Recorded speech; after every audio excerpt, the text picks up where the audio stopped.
Welcome to the Bookers Alliance podcast, where we hold the pencil and the pencil is power. Coming at you right now is your host, Marky Mark, along with the man, the myth, the legend, Frank Donaldson. Join us as we discuss the ever-changing landscape of professional wrestling. So hang on tight, you jabronis, and enjoy the ride.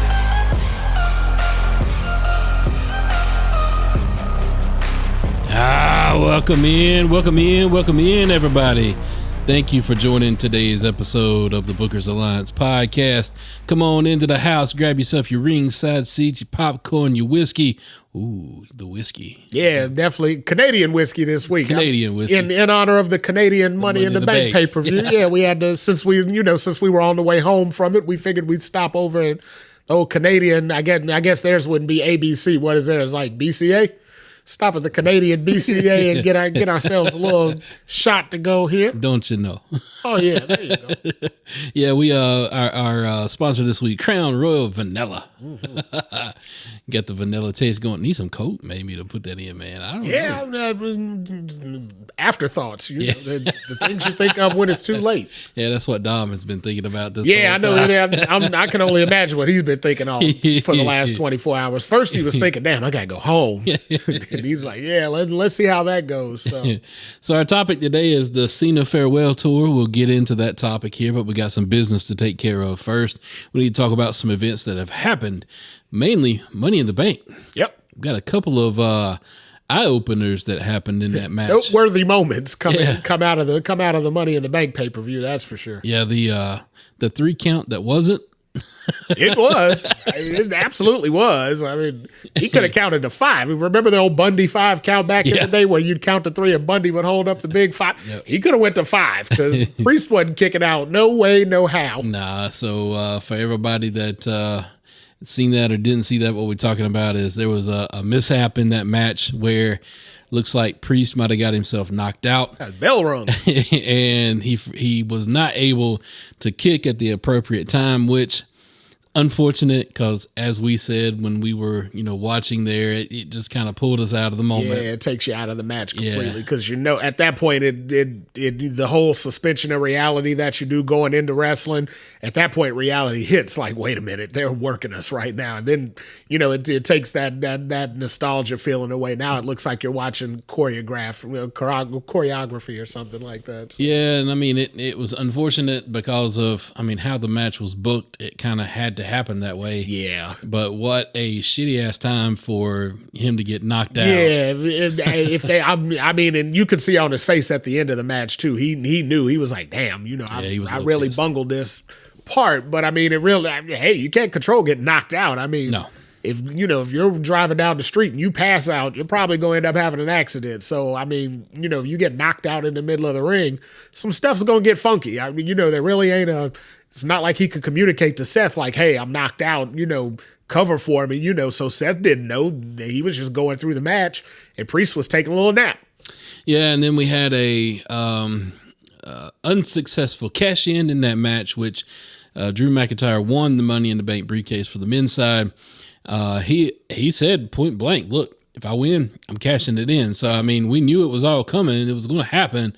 But at the same time, Mr. CM Punk shows up again to screw him out of the championship title.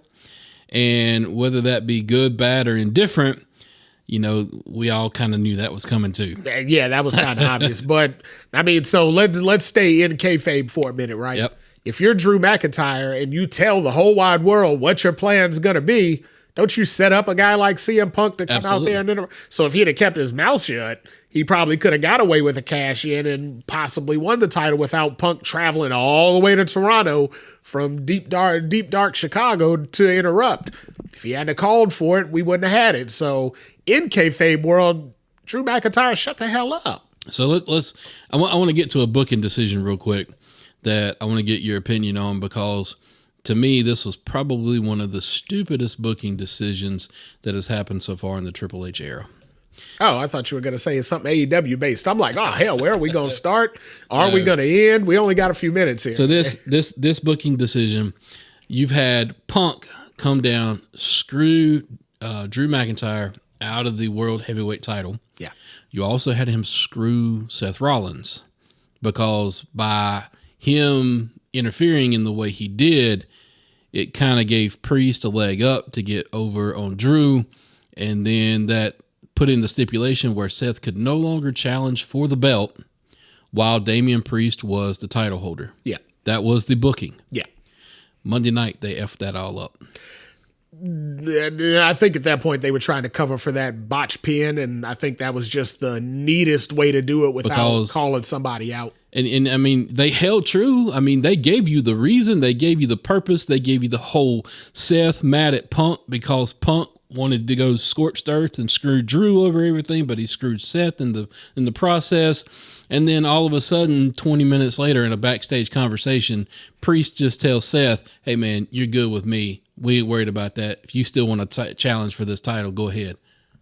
Why? You just screwed all of that storyline up right there. Maybe, but let's be honest. Priest ain't coming out of SummerSlam with that title. No, Gunther's gonna come out. Right, so we're never gonna get to that. So I mean, he can say man to man, I want to be a stand-up man and blah, blah, blah. He can do all that for posturing, but at the end of the day, there ain't no cashing on. There ain't no more challenging for Seth because Priest ain't got that much longer. If he holds that belt over Gunther, that will also be the third worst booking decision by Triple H because Braun Breaker didn't win the Intercontinental title. So yeah, we weren't batting 1,000 on Money in the Bank night, but yeah, don't worry. I think they're going to fix all that by SummerSlam. There's just no way. I mean, Priest is doing okay as a placeholder for the champion. I mean, Drew has his own story going on, right? So he couldn't be trying to defend the title if him and Punk are doing this thing that they're doing. So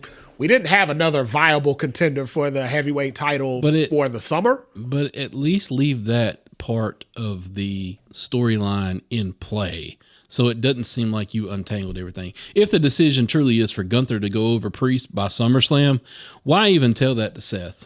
I think, again, it was the neatest way they could clean up that pinfall nonsense from the night before because, I mean, let's be honest, if you're Seth Rollins, you're supposed to come out there when you do your promo in front of the crowd and say, I was screwed last night. I got effed last night. This sucks. I got cheated.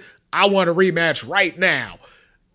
If they do that in the back where Priest says, hey, you got a bad shake, I will upend this whole gentleman's agreement or whatever, maybe that's enough to soothe over Seth so he doesn't come out there and go full scorched earth on WWE, because in character, that's what he should have done. That's what he should have done. But with him and Priest kind of, squaring up in the back and letting each other know, hey, as a man, I respect you, blah, blah, blah. Maybe that's enough for Seth to say, you know what? I don't have to go scorched earth because this guy ain't that bad and it really ain't his fault. And I think that part of the conversation where they were trying to acknowledge the respect between one another is to try to quieten down the naysayers and the people trying to come at Priest and going, you're not the best title holder. Yeah, and Seth has to. I mean, if Seth wants to have a contender, somebody else to dance with, he's got to keep trying to put Priest over one way or the other. So, yeah, we know at the end of the day, Seth should be the world champion. Drew should have cashed in.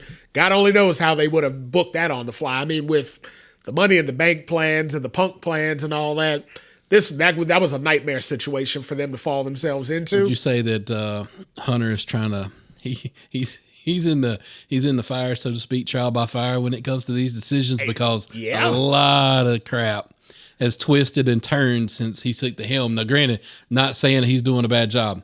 He's doing a phenomenal job. Yeah, but shit happens. I mean, you can't predict that kind of stuff to happen. I mean, we talked about this last week, even before Money in the Bank happened. We talked about when Triple H blew his quad. How do you adjust on the fly? We talked about adjusting on the fly, and damn, if we didn't predict it, we might have cursed it. Yeah. Because us mentioning it and then what happened and them having to figure that out on the fly. Same way with our episode, you got to be more careful. Yeah, and then Rhea came up limp. Y'all got to go back to the archive to hear that conversation. 10 other injuries happened, and Punk was out, and damn. Then we might be the harbinger of doom. Hell yeah, right. Damn, listen, please don't take us off the air. No. We'll start, we'll do better. We're sorry, Hunter. Right, we'll start predicting good stuff. Everybody will be healthy by a SummerSlam. Let's talk about something good good that did happen, but it was predictable. But we're talking about the women's Money in the Bank winner, Tiffy Time. Oh, yeah, definitely predictable. I mean, y'all listened last week. I know you did because you're listening to the recap. You know, I went straight for Tiffany when they said Money in the Bank women's match. Come on now.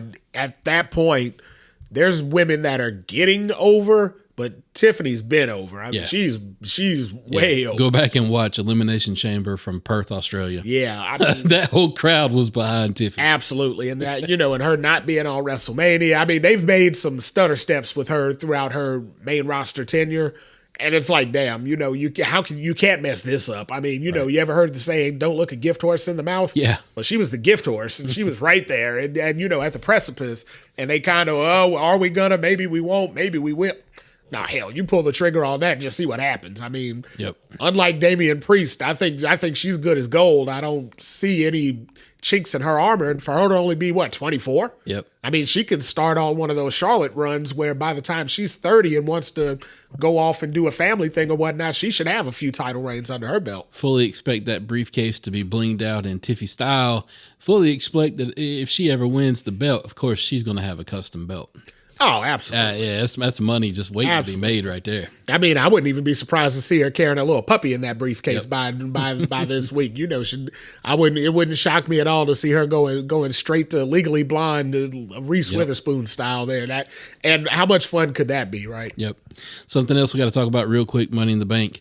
Solo pinning Cody Rhodes clean in the middle of the ring. They're on the Solo train. Yep. I mean, they've decided that Solo's going to be the guy until we get Roman back. SummerSlam, here we come. Got to build him up, right? I mean, you can't half-ass it and then try and pit him up against Roman because, the fans are going to see right through that shit all over it the minute it happens. But if you start putting him over, he destroyed Paul Heyman, basically killed him. Yep. Now he's put down Cody Rhodes, pinned him 1, 2, 3, no out of the ordinary shenanigans or anything like that. We didn't get a fifth member debuting or anything. It was pretty much as clean as possible for a Bloodline win, but it's a Solo W. So, I mean, hey, that puts him in that category of upper echelon. Almost clean. There was one mess up in that whole match. One mess up that kind of, I feel sorry for Kevin Owens. Man got punched in the asshole. Oh, yeah. Well, between that and then, who was it? Tonga Loa. He took one in the head. No. Tama Tonga took one in the head. Tonga Loa. Everybody came out of that hurt. Because one thing we do know is the Samoans got the hardest head in the world. So that means Tonga Loa's hand was hurt. Yep. Tama Tonga's head was hurt. And KO, because he tried to do it twice. The first time he punched him dead in the hole. I heard Nia Jax in the back say, "Oh, his hole," because she knew what had happened. And she's Samoan too, so she knows when a Samoan pops you in the hole, ain't nothing good coming out of that. All right, let's move on to what happened with Monday Night Raw. The end of Monday Night Raw, we saw somebody make their return and really... Dom's marriage made its return. I mean, it looks like we might be saved after all. But I don't know. That boy was going. I don't know. Yeah, he was going. It looked like he was going. You ever heard the phrase risk it all? Dom had risked it all at that point. Dom said, hell with the TV storyline, hell with the whole storyline, hell with all of it. I'm getting me some of this. But Mami returned, Rhea Ripley returned, and saw something earlier today that I had completely forgot about, like father, like son, and I ain't talking about Rey Mysterio.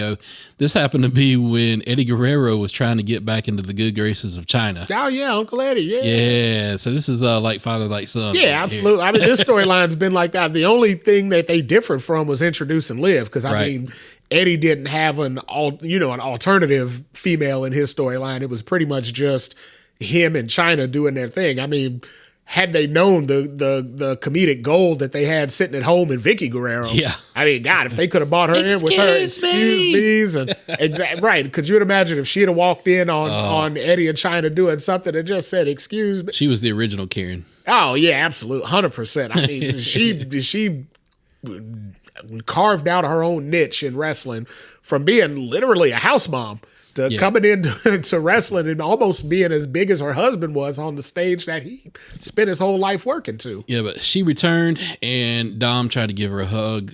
Mommy wasn't having that. Mommy stormed off. Liv scurried away like a scared little kid. Scalded dog, as JR would say. Scalded dog.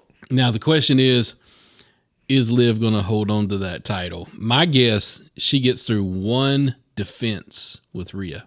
One defense. I don't know about that. And I think it's going to come at the expense of Dom and Mami's relationship. Now that I can Dom see. will screw Mommy over and help Liv that retain. I can see. I see that happening one time. And then the next match between them two, Mommy will take her pound of flesh, as CM Punk says. If we get that match, I mean, we might after that we might have to go Mommy versus Dom in a good housekeeping match like Jeff Jarrett and China would do 25 years ago. You got to remember where everything is building. SummerSlam, you're building it up to your main statuses, right? Yeah. What's after SummerSlam? Bad Blood.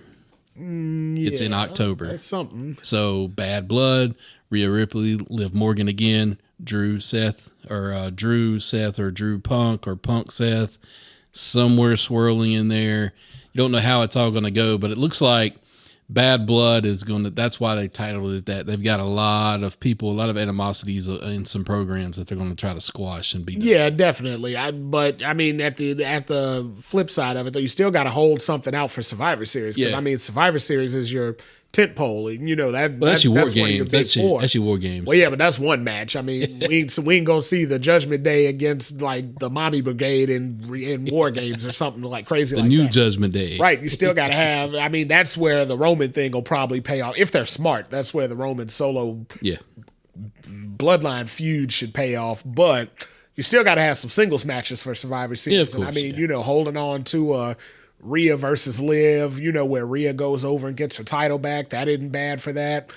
Cody's got to fit in somewhere in that during that time frame. That ain't bad for him. I don't mind the whole Solo Cody program.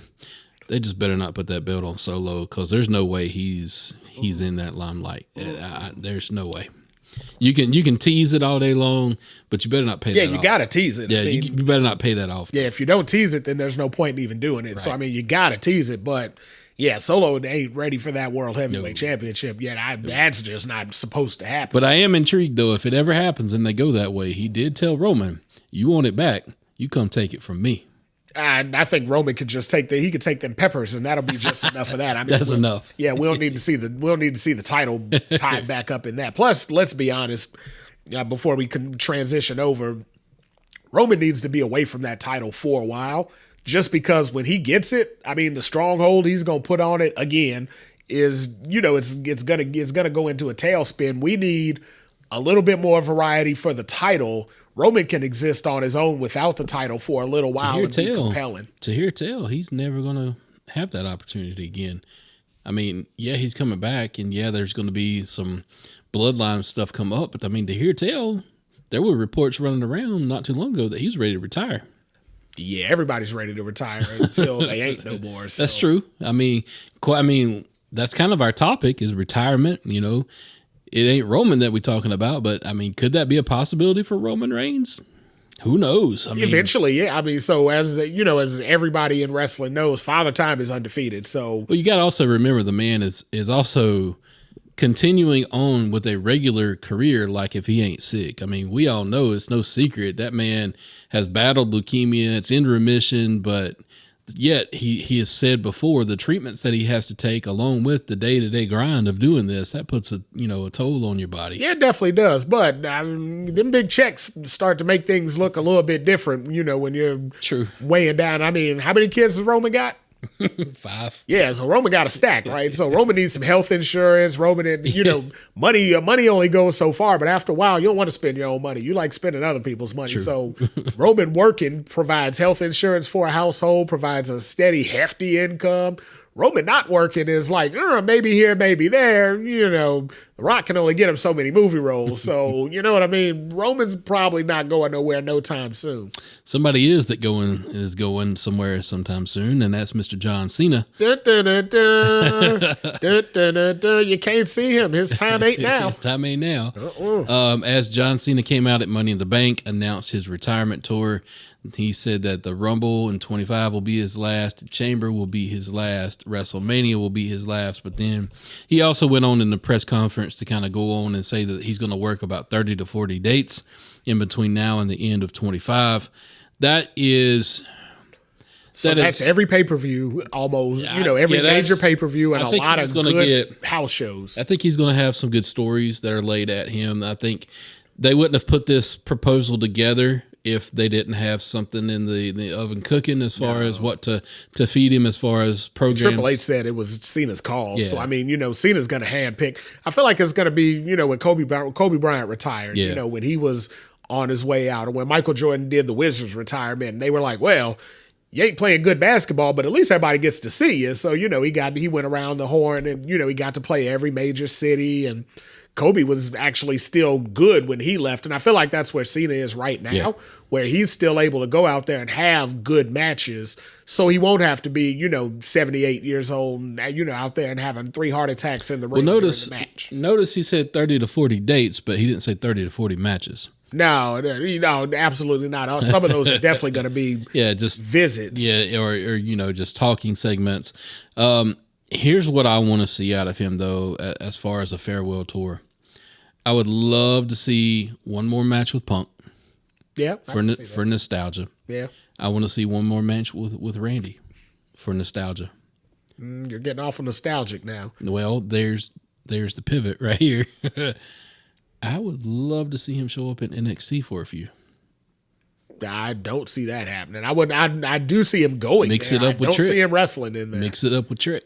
No, Trick's got his hands full right now. After losing his title on Sunday, Trick's got a whole bag of mess to go through over there. So. I'll tell you who I don't want to see him get in the ring with. Who's that? Cody. Unless they're God, no. I definitely want to see that. Oh, no. Unless they're tagging. That should be a WrestleMania match. Yeah. That should be heads up WrestleMania. Cena going for the title. I mean, I wouldn't even be shocked to see. So Cena called out. He only called out the Rumble, Elimination Chamber, and WrestleMania. Yep. Which that leads me to believe that Cena's going to make that last title run for 17. I mean, he's going to try and win the Rumble so he can get in the match. Or he's going to try and win the Elimination Chamber so he can get in the match. Yep. You ain't trying to wrestle them matches because they're fun. Ain't nobody ever wrestled the Elimination Chamber because that shit was fun. No. That shit hurts. And I can remember Booker T flat out saying after he did one, he said if he never did another one again, he'd have been damn sure as happy as he could have been because that thing took years off his career. Now we're putting stuff together. We're talking about this, right? Mm-hmm. If he's going to make a title run and we're figuring in the Rumble, and we're figuring in Elimination Chamber, right? Yep, because he only called those, and WrestleMania, he only called those 3 out. Okay, so if we don't want to see Cody, who is it? Who's his dance partner? Cody. No. It should only be Cody. No. That's the only way I want to see him winning the title is over Cody, because at this point now, if it ain't, who else is even a true contender to Cody? Gunther's already trying to win the other title on the other Which is where John will go. Because you don't count. It's not 16. How do we transition from Cody? We got to go over to Cody. It's not 16 WWE championships. It's 16 world heavyweight title in reigns. The same company. Right. So in other words, he could go for either belt. I don't want to see him go against Cody. Again, you don't because you're a Cody fan. No, that's two white meat baby faces. Who do you boo? It's the world heavyweight. It's the WWE champion. Who do you boo? You don't have to boo anybody. Yeah, you got to boo somebody. You can cheer good wrestling for a change. Absolutely. What? John Cena, good wrestling. You think John would wrestle Cody Rhodes at a WrestleMania and he wouldn't go in the bag of tricks and pull out evering he's got? That ugly springboard stunner? Well, I mean, hell, Cody does a springboard crossroads. The Cody Cutter. The Cody He Cutter. does that it doesn't always hit. So, I mean, neither guy I don't like that move on Cody either. Neither guy is perfect, but... what better passing of the torch would you have than the hero of yesteryear handing a victory over to the hero of the new year, or even vice versa? If Cody had to lose, so let's not bounce off the Cody conversation. Let's stay in that for a second. Right. If Cody's got to lose, who's a main contender that Cody would lose to? Why does Cody have to lose, though, right now? Nobody. He doesn't have to lose right now. We're talking about between now and WrestleMania. That's 9 months. Hell, he's got to lose within 9 months. He ain't Roman. We don't need another. Wait, why ain't he Roman? Hold on. Because he ain't Roman. Wait a minute. Because ain't nobody Roman. There's still some animosity here, Frank. Carrying over here. Hold on. Ain't nobody Roman. So ain't nobody. We'll need no more 3 and 4 year title runs and all that. Because Cody damn sure ain't Roman. No, he's not going to carry it no 3 years. I can say that. But he's going to carry it through Mania because he's going to lose it to John Cena for John Cena's 17th title reign, record breaking. And then, of course, we'll get Ric Flair to come back and say, "Well, what about all them overnighters I did?" And then who does John drop it to? Because he drops it back to Cody. I mean, we don't have to go. So we don't have to. Why hot potato the championship just to get that? So 17? again, so you got this whole give it to me right now. You got this Amazon mentality, and no, I don't want it. I don't want it at all. Right. So why do we have to hot potato? Why can't Cena win it and hold it for the whole summer? Cena said he's not leaving till December. I don't know that I want John to get to 17. So you just want him to linger at 16? No, I want him to have that question mark. I want him to build everything up, all the way through 25 to either SummerSlam or Survivor Series or hell, a last pay-per-view in John's honor. I don't know. I just want him to I want him to go all through the year with it all building up to the, can I get my 17? Can I get there? And then the last date in 25, he fights for it. I don't care if it's against the World Heavyweight title or the WWE title. But in my mind, John Cena does not get 17. It's about the chase all the way up to it. He can't complete the chase, and then he retires. That's how I see it happening. So let's call it. So that's a waste of his retirement run. Then. I don't think it's a waste. I think of the memories you make along the way.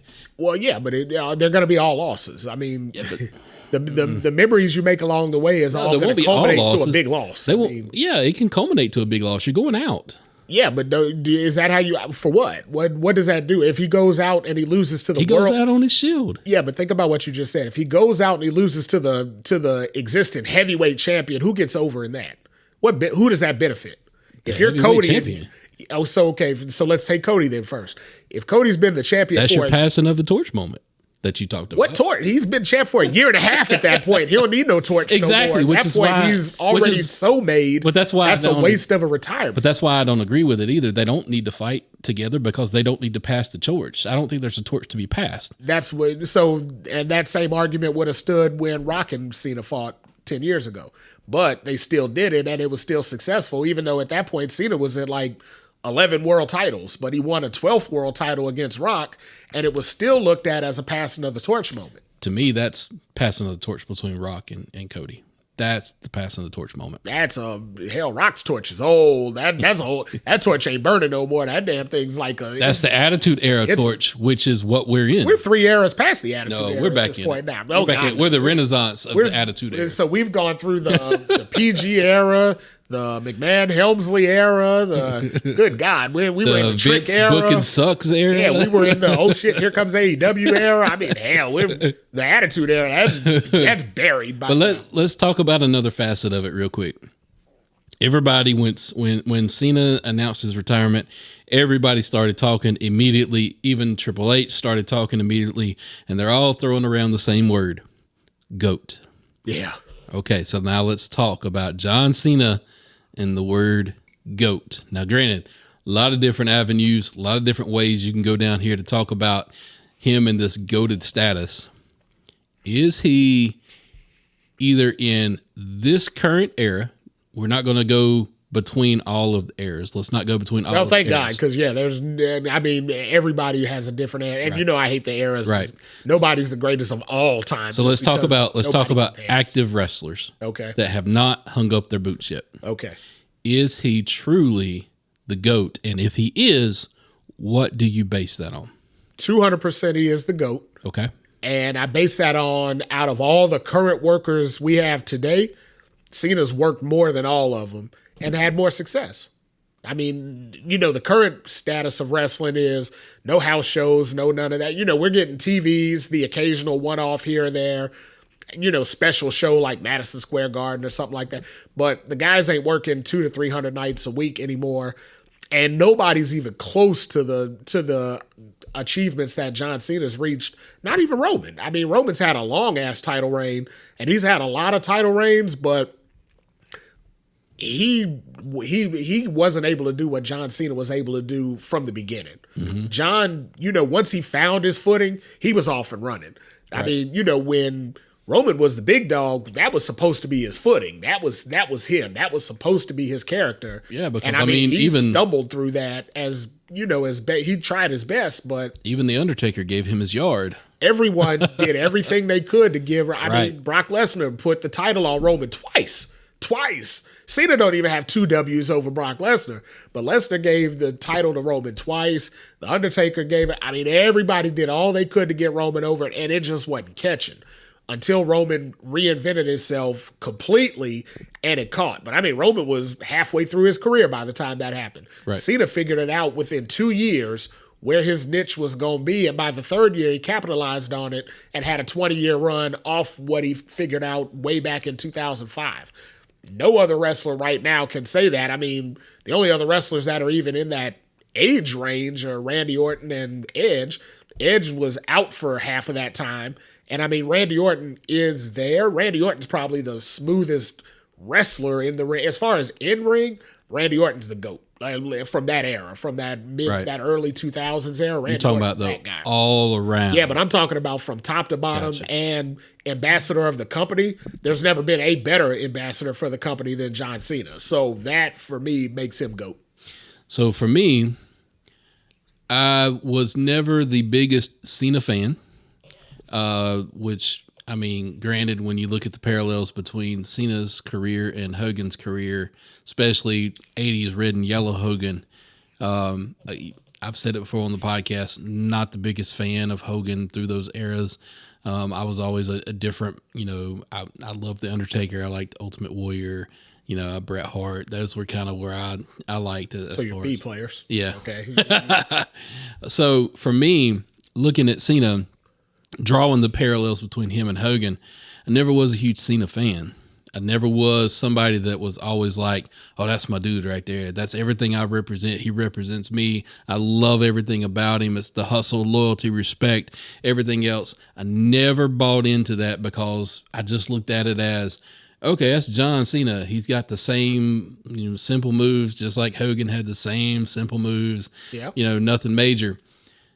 So let me ask you something before we go too far past that. Hold on. You said you weren't those weren't your things that you represented, but you remember them, right? Same way as you do the training, the saying your prayers, eating your vitamins. I do. That wasn't your thing, but you remember them, right? I do remember them, but to me, the whole thing with Cena, I liked Batista better than I did Cena. Okay, so let me retort. So what do you remember about Batista? What stands out for you? What made him the whole evolution storyline? So he wasn't even a main eventer when he was in that. I mean, no, and that's why he come up through all of that. And then when he did achieve the World Heavyweight Championship, the battle with the battles he had with The Undertaker, the battles he had with Rey Mysterio, all of those battles with Batista, those plus, even though John, big muscly guy, I always thought Batista had a better physique. I was just drawn more to that. But here's what I was getting to in saying what I was saying. Never was the biggest fan.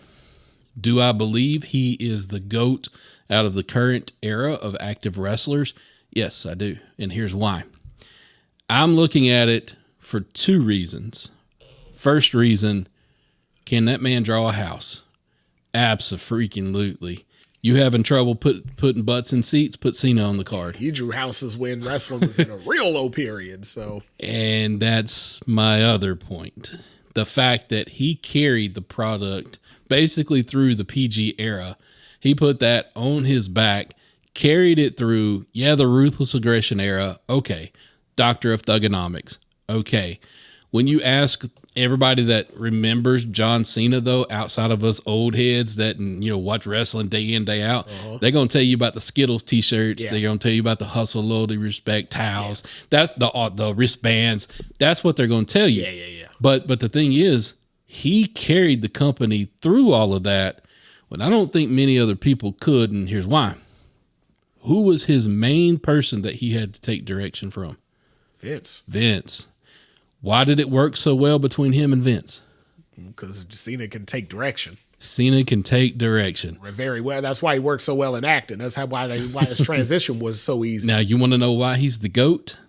That right there. Yeah. He's selfless. The fact that, granted, I don't know how much he had between him and Vince as far as, direction over his character, things like that. When you come down to it, should the man have turned heel? Absolutely. We all agree he should have turned heel at some point. That begets a completely different discussion. Had he turned heel and had the same level of achievement that he had as a face, that would make him the GOAT of all time for me, because I could see that. in that conversation, that's why I look at Hogan as that, because Hogan had 20 plus years of a career, but he was the top guy, the number one guy on the babyface side, and he was the number one guy on the heel side. That doesn't happen. Yeah. If you talk about your Romans, you talk about anybody you want to talk about, none of those guys held down an entire company on both sides of the fence and was the number one guy. I mean, Stone Cold didn't really do it because Stone Cold never was a top tier bad guy. He was always the ass kicker Stone Cold when he was at the top. The rest of the time, when he was a bad guy, he was Intercontinental Steve, right? You know, The Rock, same thing. The Rock, I mean, he probably would be closest to it that did face and heel, but hell, Rock's career was only 4 years. I mean, let's be honest. Rock was hot from like 98 to 02. Yeah. After that, I mean, Rock was sporadic as hell. Like, you know, we were lucky to get Rock after that. So you can't take a 4-year career and say, yeah, best of all time. Same thing with Austin. I mean, Austin was on top about 5-6 years. Yep. Hogan had over 20, and the only person that can even say something similar to that is Cena. Yeah, Cena. Yeah. You could throw Undertaker in there. So Undertaker was a different character. Yeah, it's different, but you could throw that in Yeah, I mean, and he had longer than all those Yeah. guys, let's be honest. Let's also talk about real quick, though, what else I'm basing my determination of GOAT status on. Merchandise sales. John Cena has sold the most merchandise of any wrestler to date. Yeah. That's over Hogan. That's over Cena. That's over Rock. That's over Lesnar. That's over everybody. Yeah. So why is that? Well, because kids love that dude. Well, kids love that dude, but also John was actively involved in his merch. Yeah. When your T-shirt sales, come out with a different color of the rainbow. Wait a minute, hold on. I may protest a little bit on that. So, do we attribute NWO shirts to Hogan? Because if we do, I mean, we're still selling the hell out of NWO T-shirts. NWO. I don't know if you can. Hogan was a 3-man group though with the NWO. True, that's why I'm asking. It depends on how you gauge it. Because I look at it as, to me, what attributes to Hogan is the red and yellow Hulkamania shirt. Okay, so the bandanas. Then hell, everybody out. I mean, even Stone Cold and Rock outsold Hogan if you look at that. Right. But for me, I mean, you know, yeah, Hogan was a 3-man group, but like DX was a minimum 2-man group at one time, but they still sold a lot of merch, right? Right. And somebody was getting checks off of that. But I'm figuring in WCW, if anybody was getting any checks off of merch, it had to be Hogan getting the biggest cut. Yeah. But if you attribute NWO at all to Hogan, then nobody's outselling that. Because, I mean, That's NWO true. shirts are going to sell till we die. I'll probably be buried in an NWO shirt at some shirt. point. It's like, yeah, it'll be under my little suit. They said it was for life. That's what I'm saying. I mean, we'd even take it for death, I guess. But yeah, just to wrap up that little part of my conversation, do I consider John Cena the GOAT active wrestlers? Absolutely. He's there. I mean, he's if he ain't number one, he's damn sure 1A. He's to me, he's in that group of people where when the old saying is when they build the Hall of Fame, they need their own wing. Yep. That's where Cena is to me. I mean, now the one thing that I can say that I wish I would have gotten more of with Cena, I wish I would have gotten more of we saw it in spurts, but we didn't see a lot of it.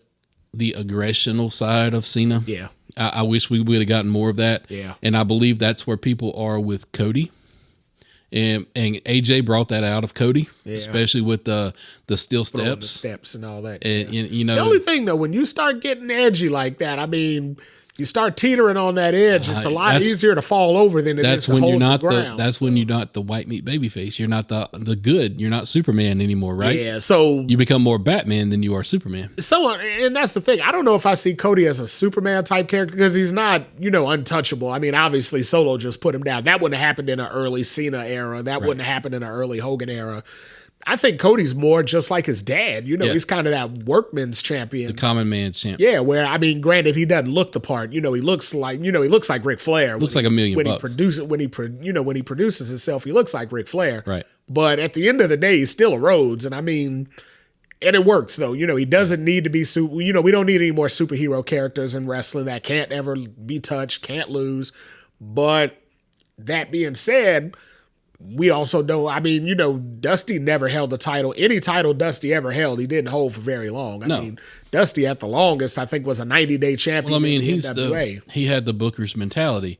What better way to make the person reliable, or not reliable, but likable, is for them to be chasing instead of be chased. And there's exactly why I don't see Cody having a long run. To it long time. That's why I see him being able to, you know, at some point dropping it to go for the chase. But again, the only other caliber wrestler in the WWE right now I can see that happening to is Roman, and I don't want that to happen. I want Roman away from the title for a long haul, so when he does win it back, you know, it's this new babyface character that apparently he's going to be.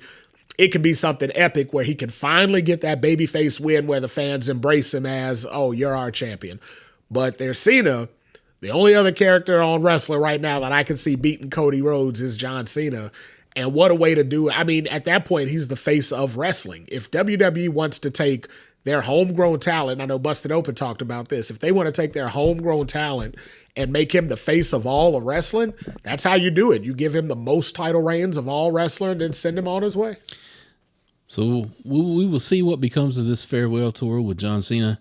Both of us seem to agree that he is goated. That word fits him, suits him.